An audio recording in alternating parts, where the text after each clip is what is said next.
আচরণবিধি লঙ্ঘনের যে বিষয়টি ইতিমধ্যে প্রশাসনের পক্ষপাতমূলক আচরণ আমরা লক্ষ্য করেছি। কিছুদিন আগেও আমাকে 10,000 টাকা জরিমানা করা হয়েছে। কী কারণে জরিমানা করা হয়েছে? গত 2 বছর আগে শুভেচ্ছা পোস্টার লাগানো হয়েছিল, কিন্তু আমি যখন বিভিন্ন এলাকায় ঘুরি আমি দেখতে পাই বিভিন্ন মার্কার প্রার্থীরা ভোট চেয়ে রঙিন পোস্টার ব্যানার কিন্তু ঝোলানো আছে। আমি নির্বাহী ম্যাজিস্ট্রেটকে এরকম অসংখ্য ডকুমেন্টস প্রমাণ দিয়েছি, কিন্তু তারা অ্যাকশন এখন পর্যন্ত নেয় নাই।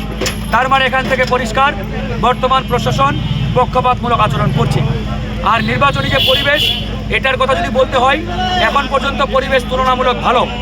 অন্যান্য প্রার্থীদের পক্ষ থেকে সেরকম হুমকি ধামকি আসে নাই, তবে বিএনপির পক্ষ থেকে আমাদেরকে একটা হুমকি দেওয়া হয়েছিল। পরে আমি কথা বলেছি, তারা দুঃখ প্রকাশ করেছে এবং আমি বলেছি যে এখানে হুমকি ধামকি এসব চলবে না ভাই। জনগণ যাকে ভোট দেবে সে নির্বাচিত হবে, পার্লামেন্টে যাবে। আর আমি ফারুক হাসান বানের জলে ভেসে আসি নাই। একটানা 15 দিন রিমান্ডে ছিলাম, 22 বার হামলার শিকার হয়েছি। 2018 সালে আমাকে গুম করা হয়েছিল, অসংখ্যবার জেলে গেছি। সুতরাং ফারুক হাসানকে হুমকি ধামকি দিয়ে আটকাতে পারবে। ঠাকুরগাঁও 2 আসনের অন্তর্ভুক্ত চেকপোস্টে একটি স্থলবন্দর হবে, যাতে করে আমরা আমাদের আন্তর্জাতিক যে বাণিজ্য, এই বাণিজ্যটা ভালোভাবে করতে পারি, আমার কৃষক ভাইরা তাদের ফসলের ন্যায্য মূল্যটা পায়। এভাবে ইনশাআল্লাহ কাজ চলছে। এখন পর্যন্ত আপনারা জানেন বাকি যে প্রার্থীগুলো রয়েছে, এই প্রার্থীগুলো বিগত সময়ে কিছুই দিতে পারে নাই।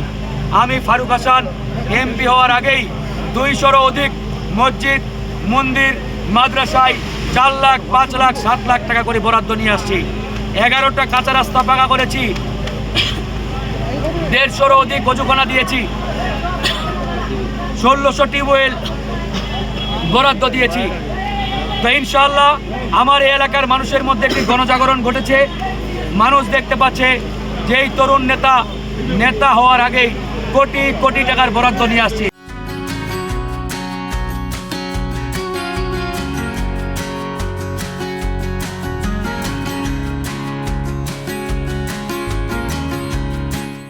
আমাদের কোনো নির্বাচনী জোট হয় না, আর এই নির্বাচনে কোনো জোটই হয় না, সেটা বিএনপি কেন্দ্রিক বলেন বা জামাত কেন্দ্রিক বলেন।